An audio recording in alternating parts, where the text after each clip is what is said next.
La grossesse et l'accouchement peuvent laisser les mères avec des courbatures, des maux de dos et les muscles endoloris. Et c'est difficile de retrouver la forme quand le corps ne suit pas. Alors pour vous, mesdames, Ruby a rencontré une physiothérapeute aux petits soins avec les nouvelles mamans.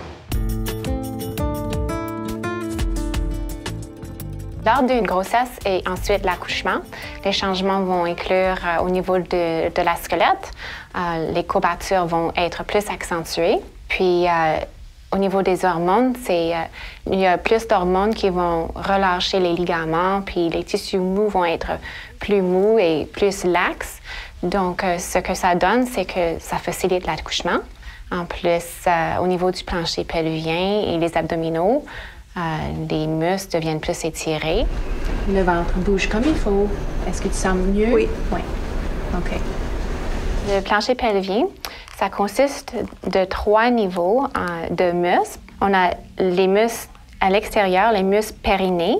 Ceux-ci leur fonction, c'est plutôt sexuelle. Le deuxième niveau, c'est les sphincters qui contrôlent l'urine et la continence, soit urinaire ou fécale.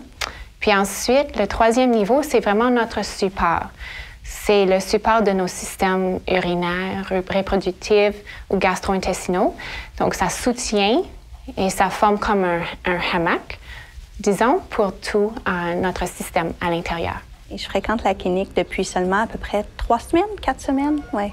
Et je suis la maman là, de ma dernière petite fille, Audrey-Anne, et depuis 3 mois et demi. J'ai remarqué, après l'accouchement, certains changements, surtout, je dirais, au niveau de ma force de mes abdominaux inférieurs, mon plancher pelvien. J'étais un peu inquiète.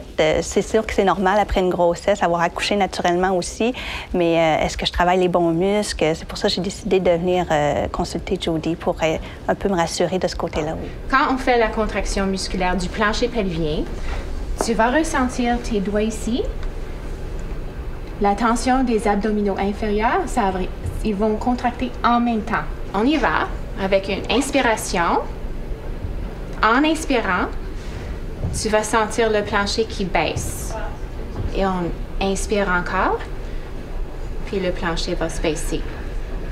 Tout de suite après l'accouchement, même 24 heures ou 48 heures après, avec l'approbation de votre médecin, vous pouvez commencer des exercices si vous êtes assez chanceuse d'avoir un physio à l'hôpital de vous les enseigner. Si vous n'êtes pas certaine que vous faites les exercices comme il faut, vous pouvez toujours vérifier avec une physio chez une clinique. Et c'est un exercice qu'on peut appliquer à tous les jours.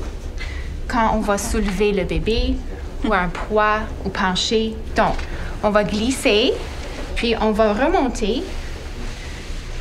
En remontant, c'est dans ce temps-là qu'on va contracter le plancher pelvien. On peut commencer avec des tapotements légers avec les mains pour réveiller les nerfs. Ça réveille les muscles aussi en dessous, puis ça aide au peau pour que ça revienne à sa bonne forme. Maintiens cette contraction-là. Oui.